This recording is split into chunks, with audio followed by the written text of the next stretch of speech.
Karthikeya. Partner name is Sadikul. We both are participating in your role play. The role play name is What is Rubik Cube? Hi, how are you, Sadikul? Hi, I am fine. What about you, Karthikeya? I am fine. What are you doing? What is it? I am solving 3:3 cube. What is 3 into 3 cube? Is there any other types of cube? Yeah, you don't know there is so many cubes like 2:2, 3:3 and 4:4 and mirror cube. Can you do it? Yes, I can do it. It's easy for me. Okay, do it. It is super. You are 2 rotating. lines completed. Super. Rotating very fastly. Oh. Your fingers are moving very fast. A lot somehow. It's over it. Okay. We want to fix colors. Yes. You are very fast, Sadik.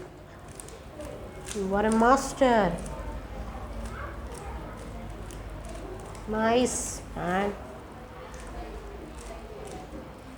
Completed, Karthikeya. It is amazing. Where did you learn it? I am going to Elegant Institute. They will teach everything. Please give me. I will try. Okay, try it. It is very tough to solve.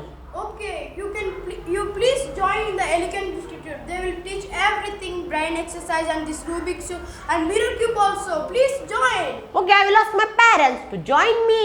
Okay, Karthikeya. Bye, Sadik. I'll meet you tomorrow. Bye, Karthikeya. Have a nice day.